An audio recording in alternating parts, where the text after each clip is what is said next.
The talked last week about three types of illicit nuclear trade: the state-to-state, the transnational net smuggling rings, and then the one I want to talk about today is really the states that organize illicit procurement networks to obtain needed facilities, goods, and technologies for their own nuclear programs. And that's really the dominant form. I mean, thank God. I mean, state-to-state proliferation is probably the most dangerous. If it was just one country giving a nuclear weapon or weapons capability to another. The transnational smuggling ring is essentially one group organizing the supply of complete nuclear facilities to another. So this one, which fortunately is the dominant one, requires the states to go out and do something, and it's been done by endless amounts of states with various degrees of success. If you look at Iraq, what Mady did in the 80s is a good example of this kind of effort. Pakistan, India, North Korea, Brazil, Iran, they've all done this. I'd like to focus first on Iran, and obviously a lot of the effort in this area is to stop Iran from getting goods for its nuclear program. And what they're trying to do is to interfere in Iran's ability to finish or operate its nuclear facilities. Particularly its sensitive ones. They've roped off the Bushehr commercial nuclear power plant from this effort, but everything else is fair game to keep Iran from making progress. The idea is you can't stop it using these methods, but you can slow it down. And you can also make it harder for Iran to get its plants to work properly. Fortunately, Iran is very clever at this, and it started its gas centrifuge program in 1985 with the full intention to do it, in its words, through the black market.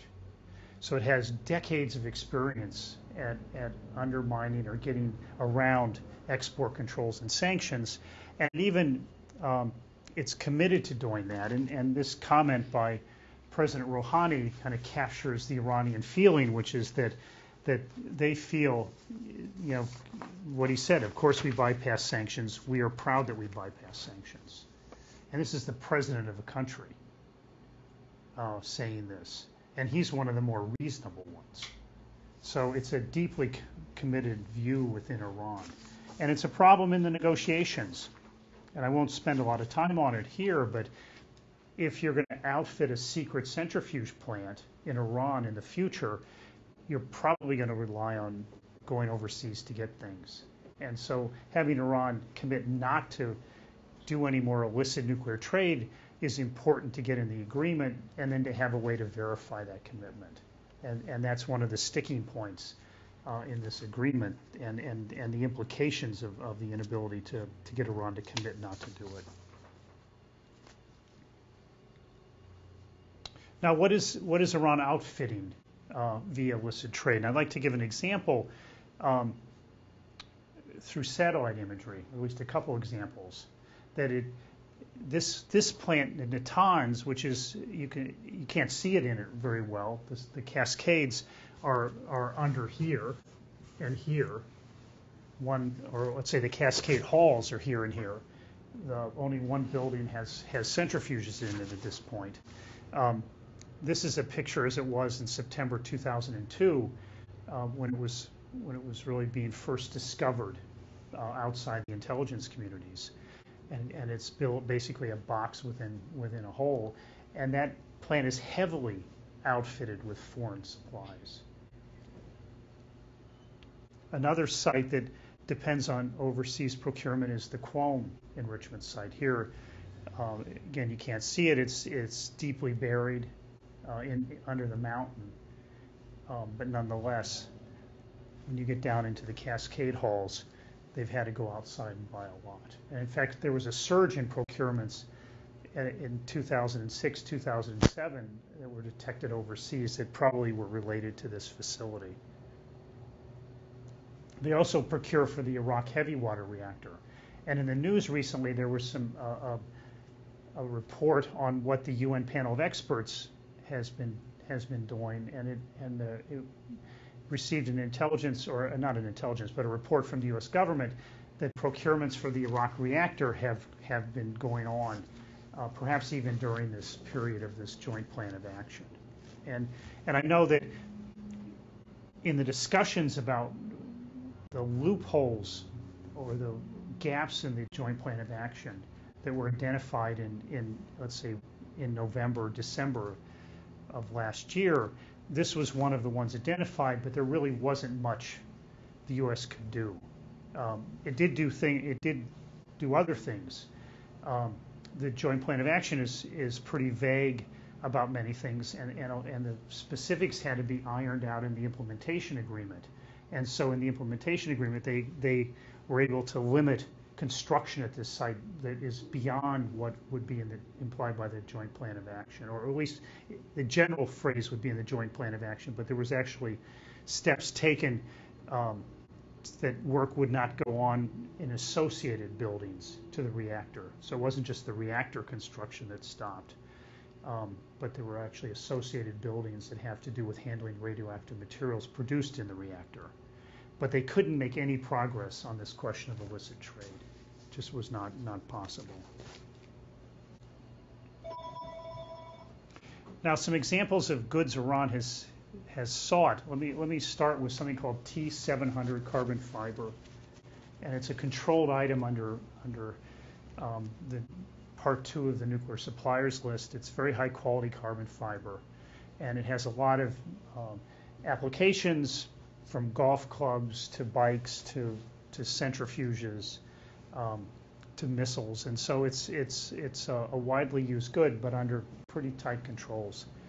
And just to refresh your memory, this is the schematic of a centrifuge, and again, it's a spinning rotor, and if you want it to spin faster, then you want to use carbon fiber.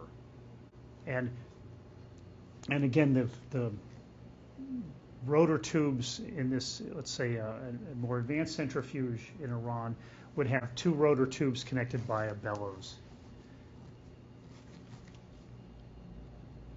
And here's a picture with President Ahmadinejad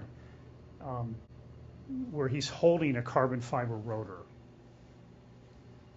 And it's an assessment that the T700 is used to make those kinds of rotors, but is used particularly in the IR2M centrifuge rotors, 1,000 of which have been deployed at the Natanz fuel enrichment plant.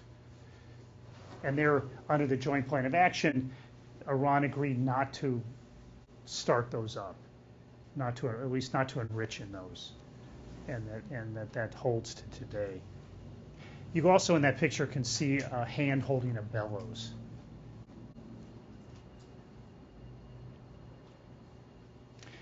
Iran can't make this kind of carbon fiber. It can make simple kinds of carbon fiber. It even has a carbon fiber manufacturing plant, but it cannot make high quality carbon fiber.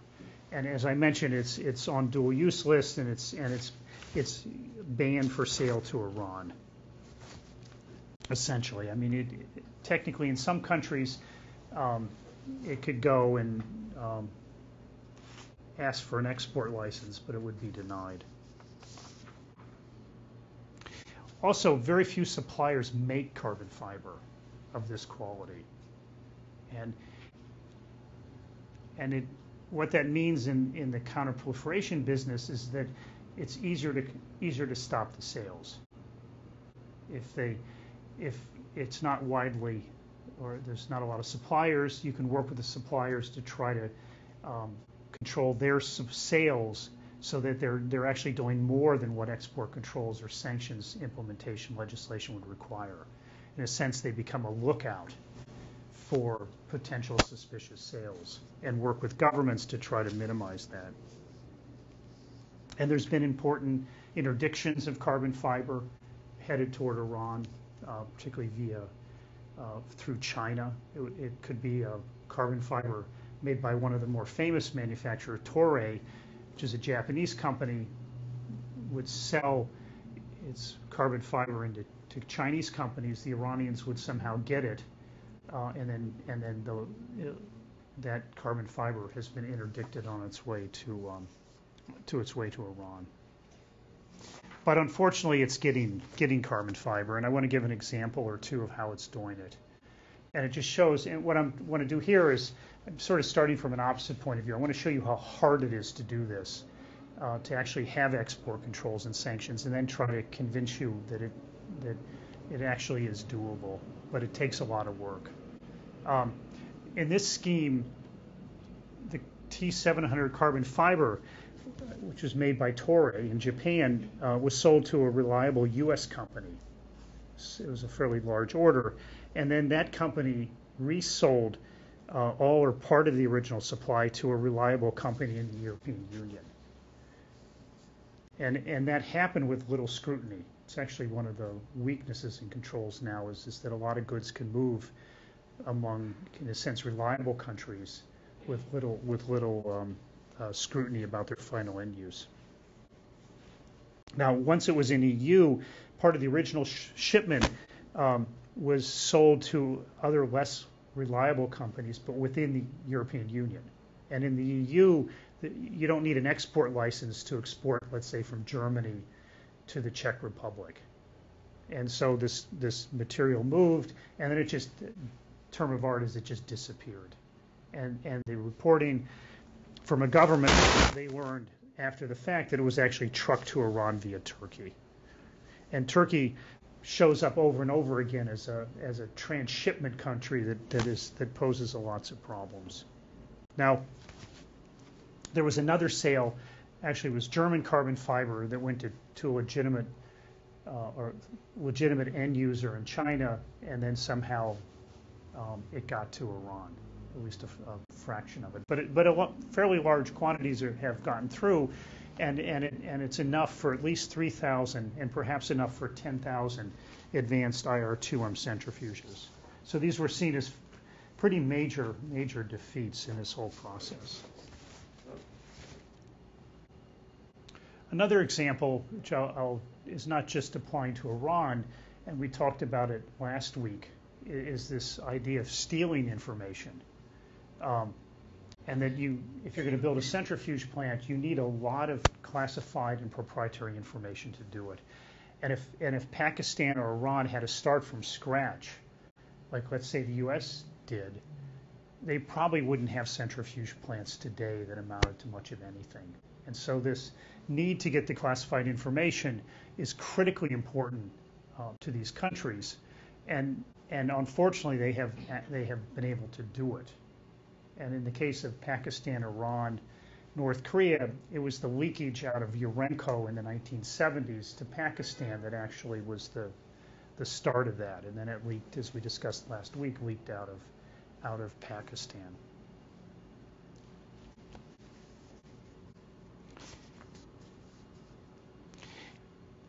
Today's era, I don't know how many of you have had your computers infected with viruses or malware. Certainly read the reports, but it's an extremely effective way to gather information. And 10 years ago, it was largely being done by intelligence agencies, where they were able to use these tools to break into secret programs, Pakistan's program, Iran's program. Unfortunately, now it's widespread, and what we learned is in the case of China, they've been using it a long time to break in and get information from companies, proprietary information, and as the example I gave with intelligence agencies, once they get behind the wall, let's say of Khan Research Laboratory in Pakistan, they can get the classified information. And so it's tend to be viewed as fairly innocuous if a European country does that to Pakistan. But if it's done to us and they steal nuclear weapons design information, other classified information, it actually is information that could be immensely valuable to that country. And then if you add in industrial secrets, it's a very major problem of how do you stop that. Another twist to this is that China's done this, where they set up some kind of relationship, a joint venture with a Western company. and they insist on getting the technology. If resisted, if that's not part of the deal, they steal the technology, and the company is in China, and so they're very vulnerable to losing their information essentially. And I'll talk a little bit about this at the end if I have time.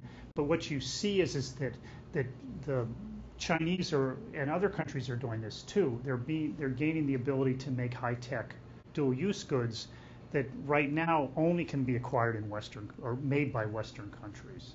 And so you have the risk that as these goods are made by more and more suppliers, then they can actually be bought by proliferant states more easily, and that undermine export control. And this is answering in the negative. It's basically saying that illicit nuclear trade or trafficking in nuclear commodities or technologies is defined as trade that is not authorized by the state in which the goods originate, by the UN Security Council or regional authorities such as the European Union, by the states through which goods transit, or for import into the buying state.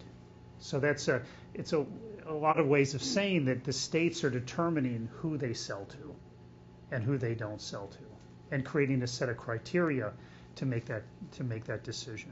Let me go on to again say that, and this is in a report we did. We did it under DITRA funding for the Naval Postgraduate School on sort of the future world of illicit nuclear trade. So I don't want to be too dire, but I want to make sure I make these points that countries have depended on illicit nuclear trade. I think I said that earlier, but I want to emphasize it. And we found that most did outside of the United States. They have depended on some form of illicit trade. Russia particularly depended on espionage in this country in order to get the bomb designs. China was helped dramatically by Russia, and you can just work through it. We don't see it ending, that it's going to continue. They just have huge incentives to continue. And it's stopping it or even slowing it down is going to be very difficult. And some of the trends developing are going to make it easier. I mentioned one. Right now, very few countries or suppliers can make carbon fiber of high quality. What about 10 years from now, when there's 5 times as many suppliers, and some of those suppliers are in developing countries that really don't care about export controls? So there's some trends that are very problematic in this. Now, the main drivers right now are Iran, North Korea, and Pakistan. If you want to look at the techniques, look at the examples, that's where you're going to find most efforts on the nuclear side. And again, historically, they've depended heavily on illicit trade. And they also go out and buy the things they need for the nuclear weapon itself, including seeking bomb designs. There's an inversion of this with North Korea and Pakistan seeking these goods illicitly for their own program, turning and starting to proliferate themselves. North Korea in the case of Syria, Pakistan via the Khan network to many. And there's also little reason to doubt that these three are going to stop. I mean, in our work, we continue to see them or their efforts, and don't see a lot of hesitation. I mean, there's a discussion now about Iran. Did it slow down because of the joint plan of action? And we don't know. I mean, it's hard to know. But we also know that they took steps as a result of Stuxnet, we think, to make it harder to figure out what they're doing. And I don't want to go into the techniques, but unfortunately, a lot of the ways of finding out things in other countries, it's kind of simplistic in a way. Or let me put it this way, countermeasures can be very simplistic if you know they're doing it that way. And so a lot of times these revelations of intelligence operations lead countries to take countermeasures that make it a lot harder to find out what's going on. And Iran, according to our reporting, has been doing some of those. So it's harder to know if the illicit procurement is for the nuclear program. Now that's independent of whether they're doing more or less, but finding out if they're doing more or less is more difficult now. Because of lack of time, I'm going to skip over a few of these. You can look at them. Well, let me quickly make a point here. I've gone through several of these countries. I mean, it's a huge list that have done this, and over time, and it's an economic question also. That's the point I want to make. It's the last bullet, is that you see in the data that even if a country could easily make it, not easily, it could make it, let's say for its whatever centrifuge program reactor, it chooses to go out and buy it overseas, even illegally.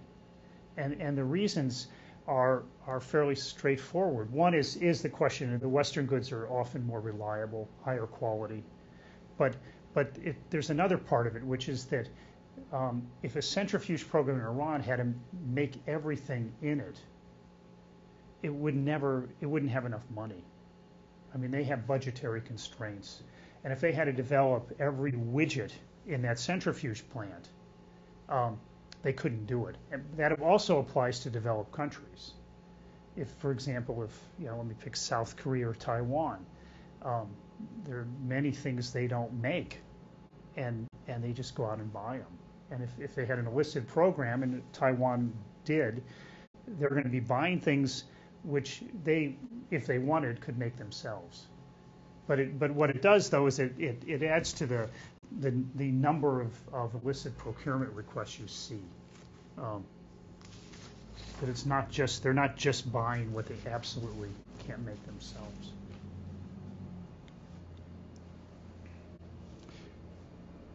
Yeah, this one I'll leave to you. It's more in our report, this Ditcher report. I mean, countries that have tried to do it alone on building centrifuges, developed countries ran into real problems and were unsuccessful. Australia and Sweden are two examples. Now, what is a illicit procurement network? I mean, I use that term, and we use the term network because the countermeasures have grown to the extent that the proliferant states have to use more and more complicated methods to overcome them, and that's what's led to a network.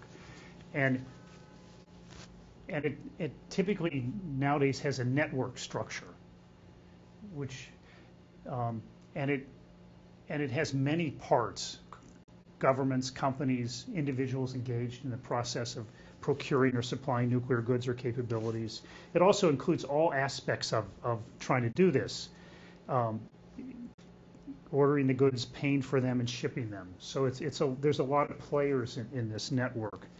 And what we use the term node or hub if there's a lot of activity around that particular thing, like a proliferation organization in Iran is going to have a lot of, if you know network theory, a lot of lines coming out of it to agents, suppliers, banks.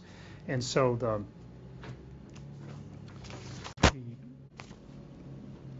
network itself looks like this. And this is, we don't have the lines in here because it'd be total chaos if we put them in. But here, in this case, at the center is the state nuclear complex, and it has to have a nuclear procurement organization or organizations. If you remember, there was one Iranian killed, assassinated. He was associated with Natanz. He was sort of head of secret procurement or procurement activities for the centrifuge program. And so he figured in these schemes. But what you have to, the state nuclear complex has to come up with what they need, a list. And maybe didn't have a chance to talk about it, but that's one of the things they did, come up with the lists of goods and then figure out through a procurement entity how they were going to actually get them. And they may, if you want all the goods for a centrifuge, that's not exactly what you want to send someone overseas with to go shopping with, because everyone will recognize it as centrifuge. So you may want to take the list and break it up into many pieces and disperse it with other lists, so that when they go out and buy, it looks more chaotic. You can't tell from first glance what it's for. Now, in the modern era, most of these procurement organizations will hire domestic trading companies to go get the specific goods. With Iraq, with Madi's people or would go out directly and contact suppliers. That rarely happens anymore. They try to use a front company to go out and buy it.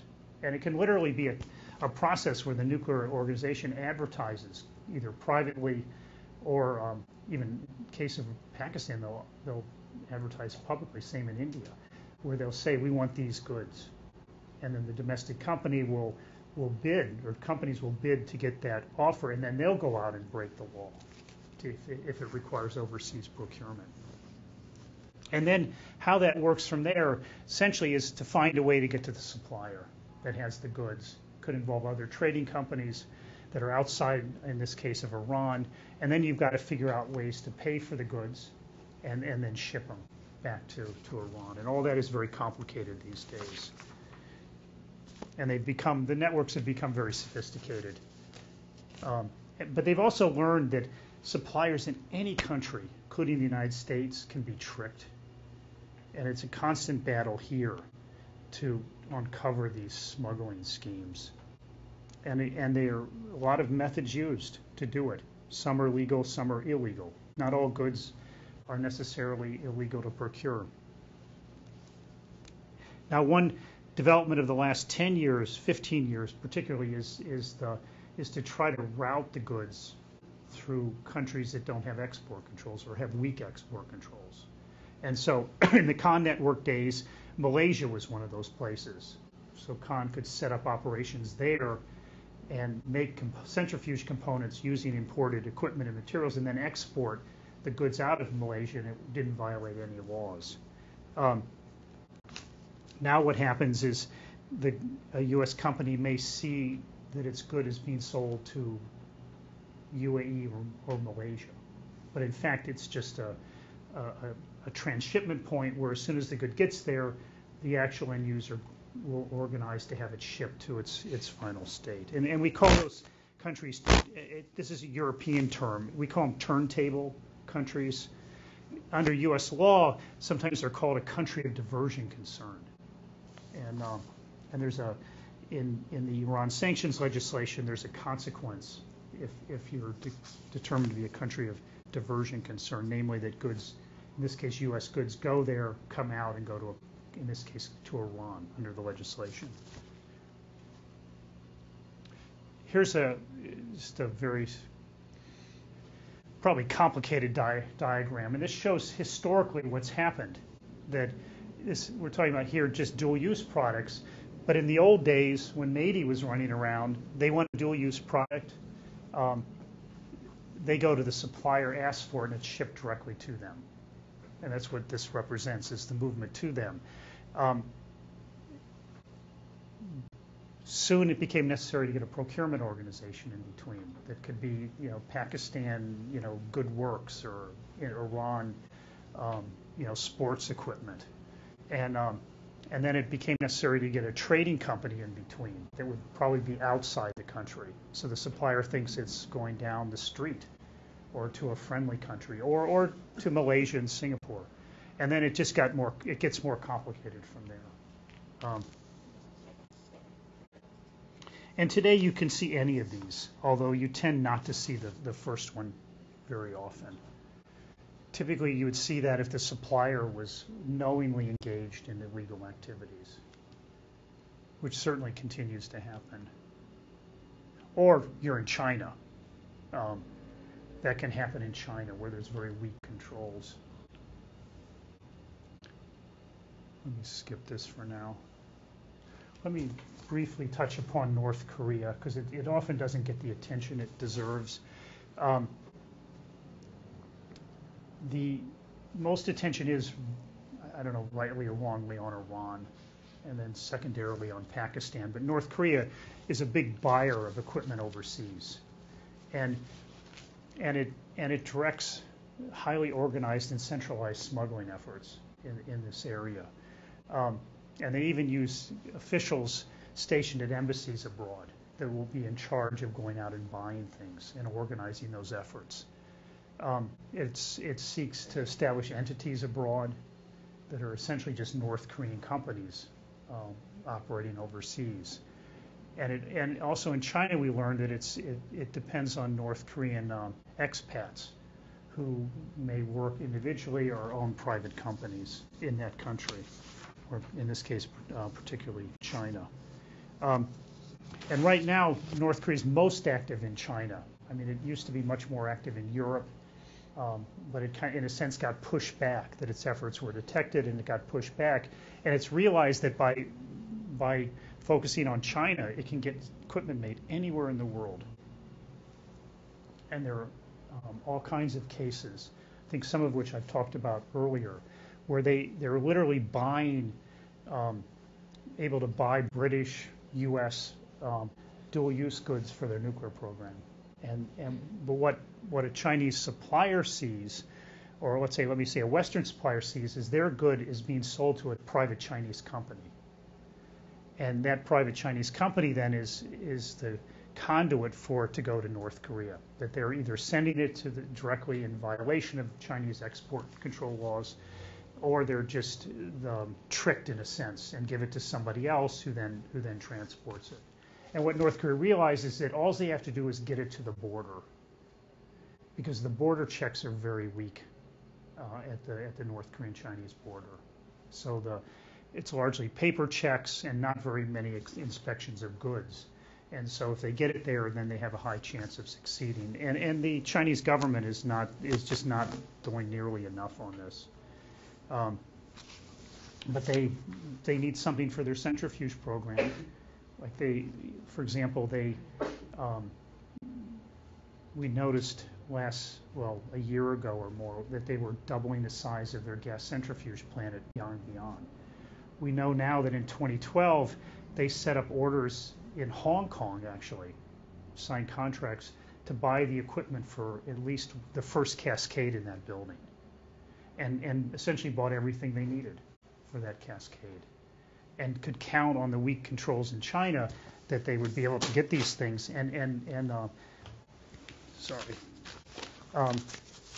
The more sensitive goods were Western made.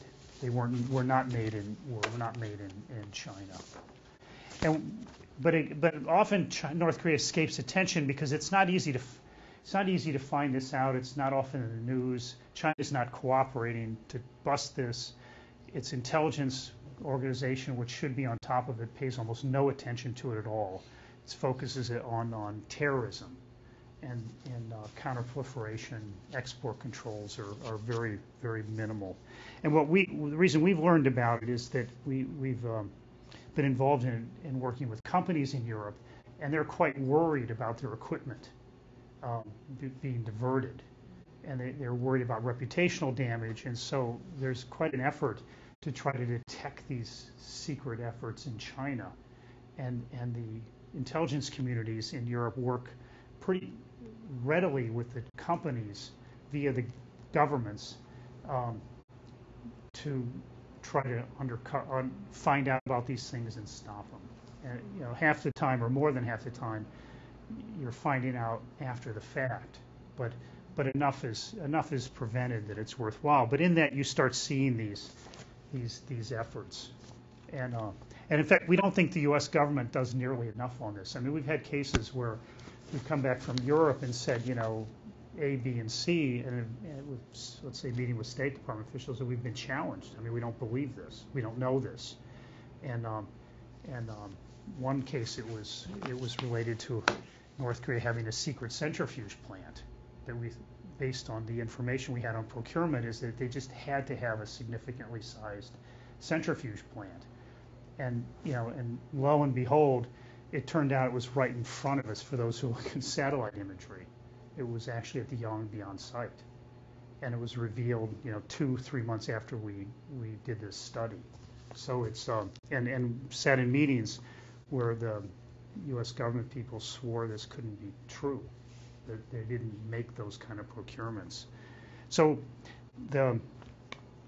and it's hard to believe they don't. I think things have improved. I know that. But sometimes the on-the-ground information from companies is working with their governments is quite compelling. Here's an example of where we use the term country of diversion concern. And this, unfortunately, was a case where Iran got half of what it was seeking. But in this case, it wasn't using a trading company. It actually used a legitimate commercial company in China. And they were known to the Western suppliers as a legitimate company. But it turned out they had been recruited by Iran. And in this case, it was vacuum pumps that ended up going to this company. And then the first shipment was sent on to Iran. And the reason we know that is when it was exposed, the Chinese government went to the company and was able to determine that the pumps actually went to Iran. The company wasn't busted, but at least the facts were established. Now, this wouldn't have been detected at all by the company. And this is actually an important aspect of counterproliferation, is that the company learned about it because it was tipped by an intelligence agency that to watch out for this. It didn't have exact information. Often intelligence information isn't exact, but it was enough so that they could detect this, and then go to the Chinese company, confront them, and then find out at least what the company would say is, yes, indeed, these vacuum pumps, which you thought were going to stay in China, are actually being exported. And that was enough for the European company to block any further sales under the contract. But again, if without the tip from the intelligence system, they wouldn't have detected this, or they wouldn't have known it happened. And that's really an example of China as a country of diversion concern, where it's, in this case, it's a European company. Equipment goes to China and just passes through and ends up in Iran. I want to emphasize that in our work, we haven't seen the Chinese government involved directly. It has been private Chinese companies. Some of those trading companies actually do a lot of business with Chinese military entities or government entities, but it is private companies, and that actually matters, because the Chinese understand that this is, in many cases, it is illegal under their own laws, and they also understand that it's not just their goods, that it's goods that Western suppliers have thought were being sold legitimately to Chinese companies that are being diverted, and it poses reputational risks. And in some cases, if it's a U.S. company, a potential legal risk for this to happen. In the example I gave, there was no prosecution of this company. There was no administrative action under export controls. I mean, in U.S. law, it had been called an inadvertent export, and they would have been liable for that. They still could have faced a $50,000 fine per pump for doing that. It wouldn't have been a criminal action if they declared it and revealed it, but it was an accidental export, which U.S. law treats fairly severely. Where in European law, it's not. In fact, the intelligence agency, I was actually in the room when all the messages were going back and forth, was the intelligence agency actually said, why did you stop the shipment? Why didn't you just send it to China and then we could follow it? Because now the information was precise, and they could have followed the Chinese company or set up surveillance and then followed as it went to Iran and known all the intermediate stops. So in some cases, sometimes the attitude in Europe is very different in here, but this is a responsible company, and they didn't want to play ball with the intelligence agencies in that way, and then have their stuff end up in Iran, and then potentially be found by the IA inspectors, 2 years afterwards, and then their equipment is all over the media, and it's a little hard for them to explain, intelligence agency A asked me to do it. So it's they prefer not to do it at all. Now, if you look at China, and this is an example of what's being faced with export control enforcement. I mean, this is in a sense a current problem, is that it's a huge country growing economically, that is probably more committed than capitalism than any capitalist state I've ever encountered. And there's nothing about that's bad about making money. And a lot of their money is made by exports because they don't have a huge domestic market. And there's a huge number of these private companies that there's 800,000 private companies declared as involved in exports and imports. That means they're licensed to do exports and imports. There's also some of these companies that are doing this aren't in the business of exports. They're just, they're picking it up from a Western supplier in China and handing it off to another company that could be controlled by Iran or North Korea. So they're not necessarily even declaring themselves as involved. And they're mostly small or medium size. And I don't know, I was at a conference a month ago in Italy, and I think the Italians were asked, it was an export control related conference, and they were asked, I think they have, maybe 2,000 private companies that would be involved in exports. So it's a whole different magnitude in China. And then that's compounded. They just don't have the resources to educate these companies. There isn't a large export enforcement bureaucracy, and on top of it, there's also corruption, which plays an important role when you get outside of Beijing. So if you're doing business in China, you have to be extremely vigilant and hope your government is going to help you try to help protect or create the defense against these kind of efforts. Now I want to switch to that there are methods to stop it. It isn't as bleak as it may sound.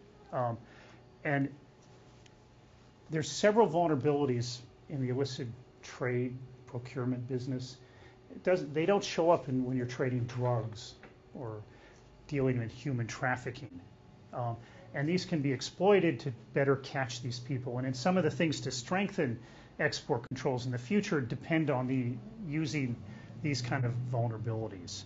One is that that they have to buy these specialized goods in a regular commercial open market.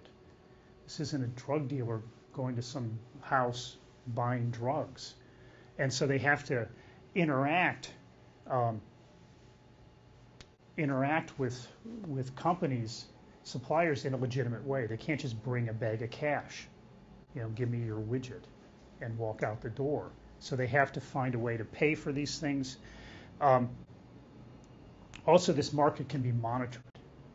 And I will cover it briefly, but it's in the slides, this idea of a watch list of what are the most important items used in, for example, a centrifuge plant. If you're a company or a government, what do you want to focus on? What do you want to look for in particular? Because there's papers used in a centrifuge plant in the offices, screwdrivers.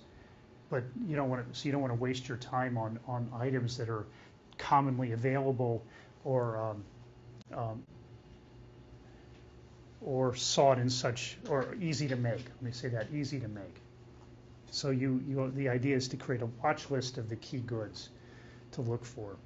Another is because it's an open business, they have to come out of, in a sense, obscurity, out of their secrecy, and visibly contact a supplier at some point. It may be, third trading company removed, but still they have to emerge, and we call it send in an inquiry, which is essentially a request for a price. How much does your item cost? Do you have it in stock? And that turns out to be very valuable in trying to detect and prevent these sales. Another thing is just a phenomenon of networks. Have you ever heard of the small world effect? Like anybody in the world is 6 degrees removed from you or something. 6 degrees of Kevin Bacon. Yeah. I'm sorry, what? 6 degrees of Kevin Bacon. Yeah, okay. That I haven't heard. Kevin Bacon? Kevin Bacon. Oh, Bacon. Oh, okay, Kevin. Oh, okay. All right. I'm sorry. That's right. That's a very famous example. That's right. And so I'm not sure. I don't. In the internet world, I don't think that's true, because there are places where no one can go, and you can get isolated. But in this business, it's actually quite powerful, because it turns out that that the supplier is not far from those nodes acquiring the items, and that going back to this figure, I mean, this is kind of simplistic, but it actually is accurate that it's from the state nuclear complex to the supplier is not that many nodes away. And when you're looking at inquiries, you can often see that it's a certain nuclear program that's asking.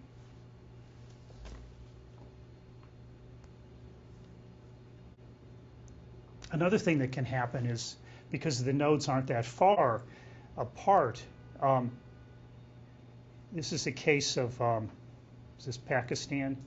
Yeah, it's a little complicated here, but essentially the red means the same order or same inquiry. Let me say inquiry. They're asking for these goods at what's the price, and what the company saw was there was a trading company in Pakistan and their agents in Netherlands, France, Germany, another agent in Germany saw the same order come in, or I'm sorry, inquiry come in, right around the same time.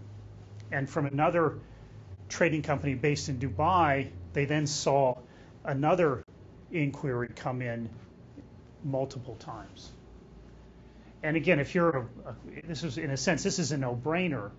All it required was for the company to have a system where every agent and daughter company has to report its inquiries to a central authority at the headquarters, an internal compliance system. And so in this case it's called an export control office, gets these inquiries, and you go, what legitimate supplier is going to send the same request to 4 different daughter companies of my main company? It's just not normal. If you want a bike from the bicycle shop, you go there and ask for it. You don't have 6 people send in different orders for the same bike. It's just not a normal way of doing business. And so one of the things the internal compliance systems do that are centralized is they can pick out these kind of suspicious inquiries right away. Do they just send it to so many different agents because they think that they might get denied by that's right, but 5 of them and then get it. That's right. They're looking for weak links, exactly, and it works in many cases. Particularly if you don't have a centralized system that's disciplined. Because if you're sitting, this is a company in Germany, you're sitting in Singapore, you've got items in the warehouse, you're trying to make money, maybe it's not the greatest year, you're sorely tempted to just sell it and just not tell anybody that who you sold it to. So creating this system requires some real work and being willing to punish those who don't play ball. So it's creating an external compliance system in a major company can be pretty brutal, and you're not going to be the most favored person in the company. One, you're going to deny sales, and 2, you could cause someone to be fired. And it's happened. I mean, there was a case. Iran worked here. It's set up or recruited a person in California to buy within the United States, and it was buying from vacuum companies, and the equipment was sent to the California company thinking it would be used there, but in fact it was then shipped out of the United States to Iran. And one company saw that the person who sold it should have been able to detect that it was a suspicious inquiry that came in, and failed to do that, and they fired him. From one day to the next, he was just gone. Been there 20, 30 years, I think. So, just one mistake, and it's costly. But unfortunately, that's what it takes to make these systems effective. And so, but the bottom line is industry-government cooperation is really the foundation of all the efforts now to stop these illegal exports. And they really are lookouts. And when they work effectively with government, it's a tremendously synergistic relationship. But it's not the only way to do it.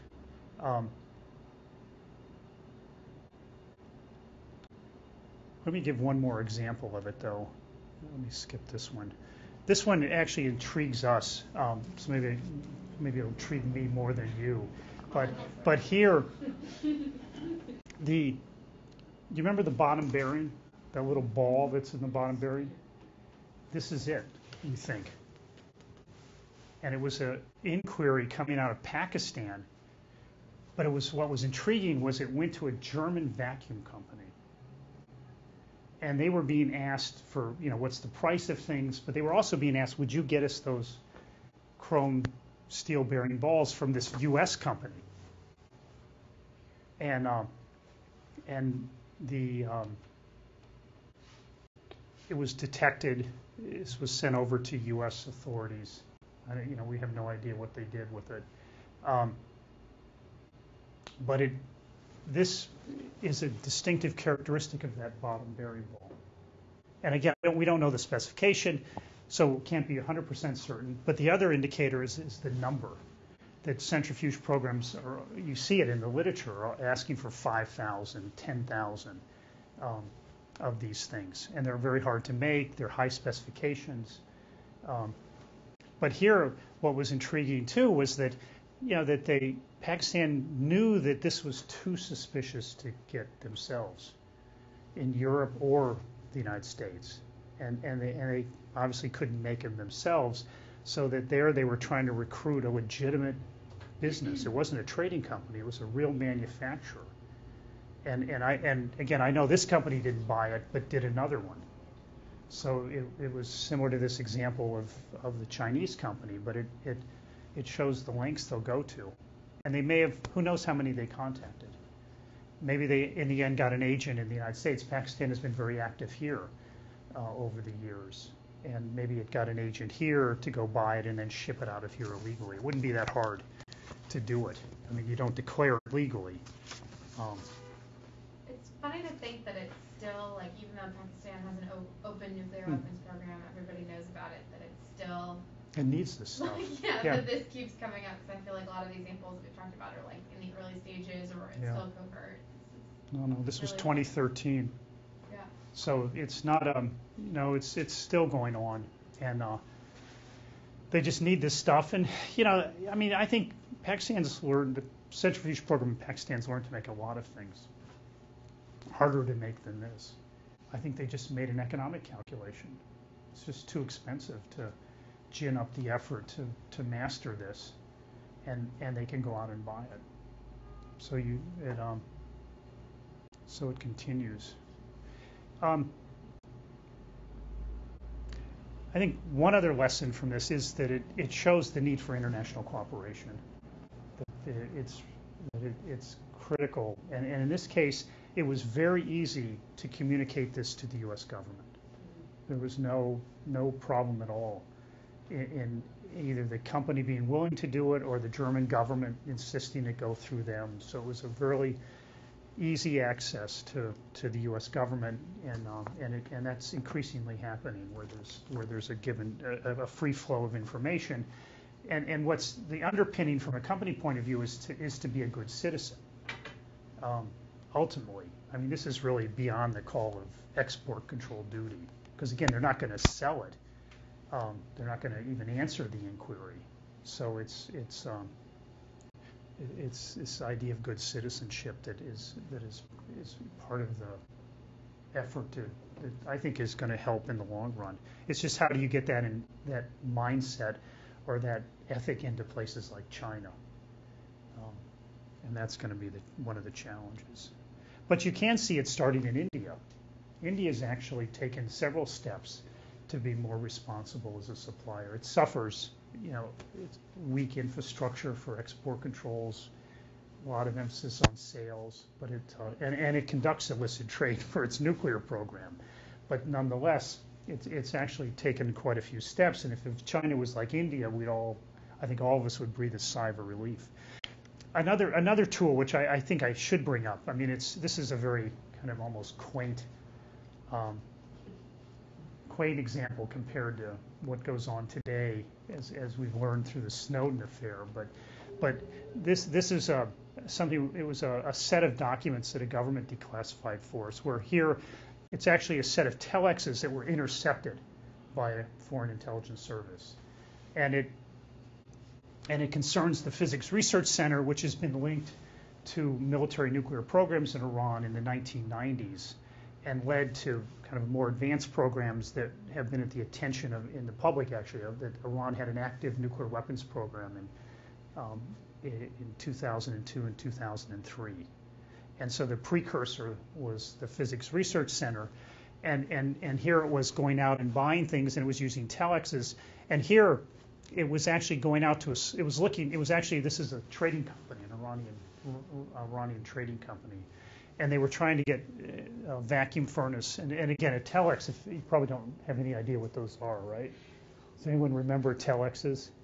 They're like you type and there's no backspace where you then correct. I mean, if you type it in wrong, it's just wrong, and so they're filled with spelling mistakes because you can't correct them, and then it's sent off, and so it's a precursor to the fax machine, and and businesses used it a lot to buy things, and so here they're trying to get a vacuum furnace with bottom pouring capabilities, which is, if you're going to handle your molten uranium, that's exactly what you want. A lot of them will pour from the top. So you heat it in a crucible, you pour it from the top. But if you're going to melt uranium, you want it to pour from the bottom, and to reduce the chance of impurities getting into the uranium. And so here they're trying to get one somewhere. And there's other examples of them trying to get similar furnaces. In fact, there's a telex is saying they don't want the type that pours from the top. But this is, again, it's quaint, but it's a critical part of this is the communication intercepts. I mean, you can't do this business without this, because that's, the companies get these things, and they're sort of the smart power. They get, I think in one company that we asked, we asked them, well, what percentage of the inquiries do you think are suspicious? And they said it's less than 0.5% or 0.1% that are actually. I put this in peddling peril. So they're being overwhelmed with telexes, with inquiries, and they're able to pick out this very small fraction that are suspicious. And so that's very powerful. But not all companies do that, and even some that do don't share the inquiries. If they just throw it in the trash can, they're not really benefiting anyone. But if you have communication intercepts, then you can pick up a lot of them, and then it's an intelligence agency sorting through it and looking for things. Well, let me briefly cover a watch list, and I mentioned this. It serves as a guide what to focus on, and it can be for suppliers, it can be for governments. We use it, and one important thing is that it doesn't necessarily have to be what would be called an explicitly controlled good. It could turn out some of the most important members are actually not controlled by export controls, except if you know what catch-all is. The idea that if you can't sell anything to the Pakistani gas centrifuge plant, and that would be catch-all. But it's not on a dual-use list or on a government list. But it can turn out to be a big indicator of the program. And it's covered in the last bullet. The reason it is that it's used in that program, and you see it on secret procurement efforts. Some examples of the things on the watch list: the carbon fiber would be on it. We talked earlier about ring magnets. The ring magnet would be on it. They actually use many cases of countries going out to buy these things, high specification items that they just choose not to make. We think North Korea's learned how to make them and is making them, and that's from procurement information that where they were acquiring some manufacturing equipment and also procuring the raw materials to make alnico magnets. But in the case of Iran, they've gone out and bought them. Whether they still do, I don't know. Yeah, here's piping, more piping. The aluminum casings, the outer casings, they buy soft aluminum. Pressure transducers, which measure the pressure in a centrifuge, very difficult to make. That's a U.S. made one. In fact, there's a case, a person was just brought from Britain here, and he was involved in a scheme to sell these pressure transducers from MKS illegally in China. So he was able to convince people in MKS in China to illegally provide him with pressure transducers and his colleagues that they then sent to Iran. And they sent, I guess, thousands of them over the years. And they were finally busted. And he was secretly indicted. He's a Chinese national. He went to London for some reason, and he was picked up by the police. And now he was just this week brought to Boston for prosecution.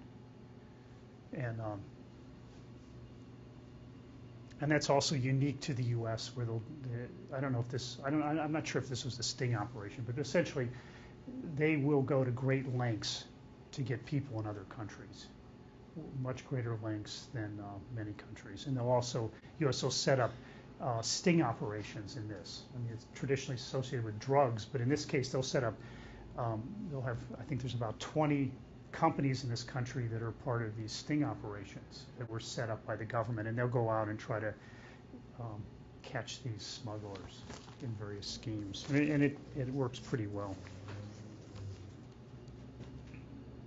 Yeah, here's more items. Another two types of pressure transducers, one controlled, one not controlled. This is a little dated. It's now controlled. Ahmadinejad is grabbing hold of a valve, a vacuum valve. That was bought, I mean, it was made over 2 decades ago, and it's still being used. This is in the Natanz pilot plant, so it shows you the longevity of the Western supplied goods. The pressure transducers are littered in this cascade. There's here's one. There's just a whole string of them, and that's why it kind of underlies why, or shows why they were looking for so many in China, that they use a lot of them. Yeah, vacuum pumps are important. These are valves used in a vacuum plant. I'm sorry, in a centrifuge plant. Let me just go on. Here's a list. I mean, this is illustrative, but it shows the kind of items where, these are not controlled in general, but they have to buy them. They cannot. I haven't seen a program yet in these developing countries that can make these vacuum pumps. And part of it is it's a nuclear installation, and they want reliable equipment. And then high strength Miraging steel, that's controlled under the dual use list. Same with high strength aluminum alloy. Bellows sealed valves are not. Small fast acting shutoff valves, if you think of a Natanz plant, there's 3 per centrifuge. It's part of the emergency control system. So they need tens of thousands of those, and those procurements have been detected, not always by any means stopped, but one of the first, I think, looking back historically, one of the first indicators of the Natanz plant was efforts by Iran in 2002, the summer of 2002, to buy tens of thousands of these fast-acting valves. Natanz was slated to have 50,000 centrifuges, so they need 150,000 of them, plus spares. And they went out on a major buying spree in 2002 that was actually, seen retroactively.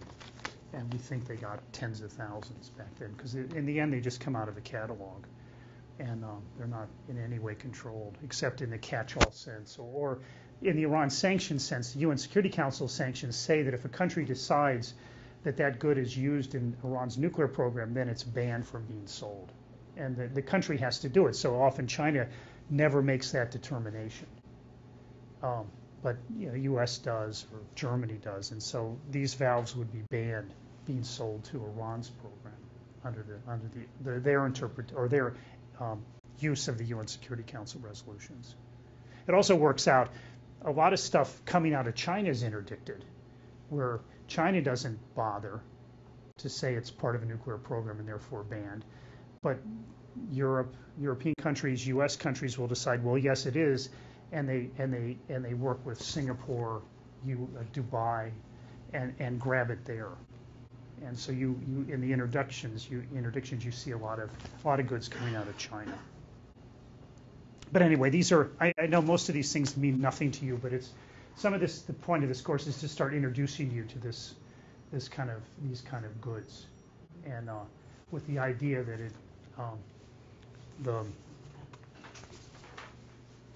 with the idea that if you're paying attention to this, some of this will make more sense. And we have lists less developed than this one for reactors, and this news story about Iraq probably involved valves. Again, they're different type of valves, but valves for the Iraq reactor are very difficult to make. And they had a scheme a couple years ago where they were a very complicated scheme running out of Germany and Turkey. And in the end, the valves they needed that were specialized for the Iraq reactor were made in India. And the Indian supplier thought he was sending them to Turkey, but in fact they were off to Iran. And so they didn't get. It looked like in that case they wanted a lot more than what they got.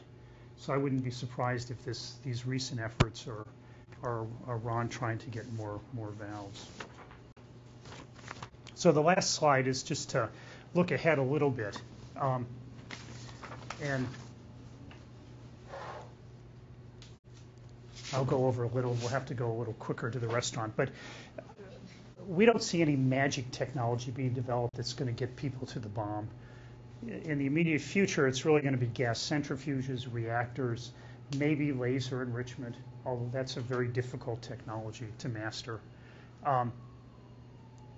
And there's some exotic ways of making plutonium, but essentially we assess that it's going to be more focused on gas centrifusion reactors. And information is going to be spreading rapidly, faster than anyone can control it. I don't want to cover all these, but I want to emphasize number 5, that emerging markets with weak export controls and the growing capability to produce high-tech dual-use equipment could develop into important suppliers of high-tech dual-use goods that are going to be exploited by these illicit procurement networks. And there's cases where smugglers or illicit procurement people will come here because the good is cheaper here than it would be in Europe.